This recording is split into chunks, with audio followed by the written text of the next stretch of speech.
What's up, everybody, and welcome back to another classic video review.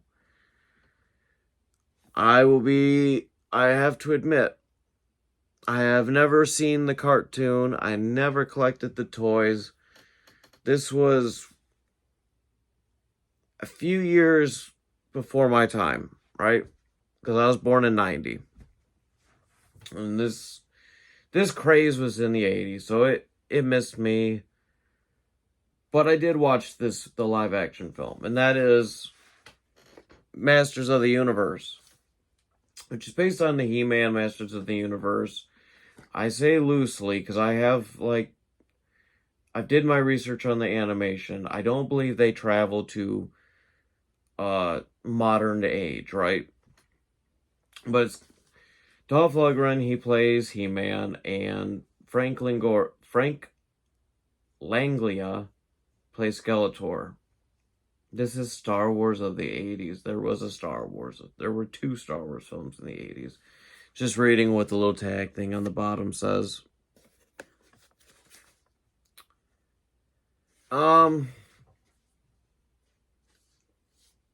This was a weird film. I didn't care for it. I really didn't care for it. I don't know if it's because I never watched the cartoon, never collected the toys. I've seen the stuff. Like, I've seen the memes, of course. I had a cousin who had all the old He-Man toys. I bought my kid the He-Man toys because he likes the Netflix show. I didn't care for it. I watched it with him, because he knows He-Man, Masters of the Universe. I don't, but I figured he might like it. This was boring. My copy here, by the way, was kind of it was crappy. It wasn't great.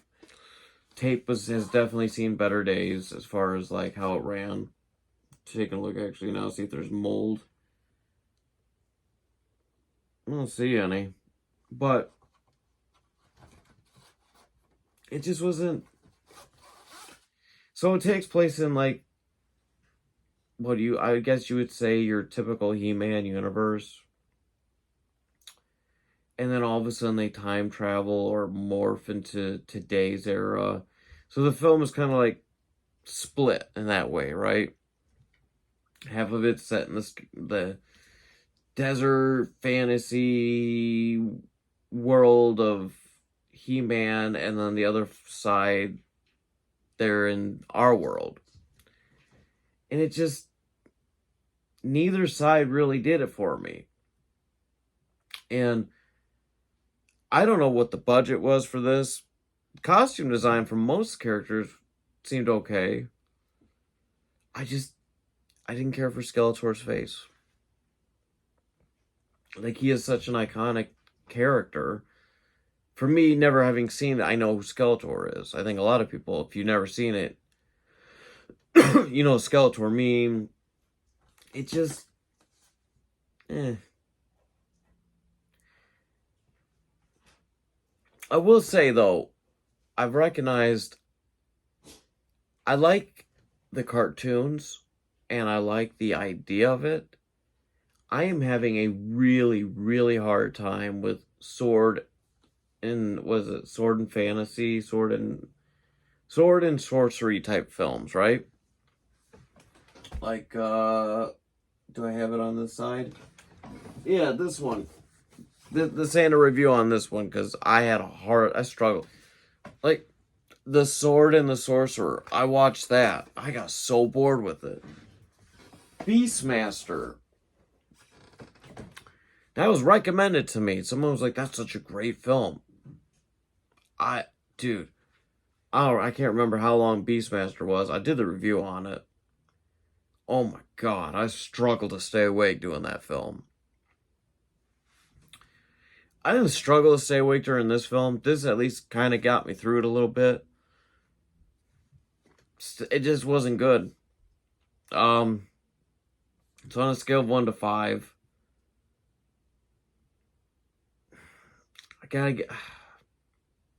They definitely put effort in. 2.5. I'm giving them a 2.5 because they really tried to make it look and feel, I guess, like, I don't know. I can't even say that because I never watched the stuff. Great set pieces, right? It's just, it's not for me. Warner Brothers, so what? Max, probably Tubi, you can probably find this, or Amazon. My cats are goofing around, but anyways, that's Masters of the Universe, guys. It ain't for me, but maybe it's for you. Maybe you'll like it. Give it a try. From my understanding, it's become a cult classic, so. But I will see you again tomorrow. Goodbye.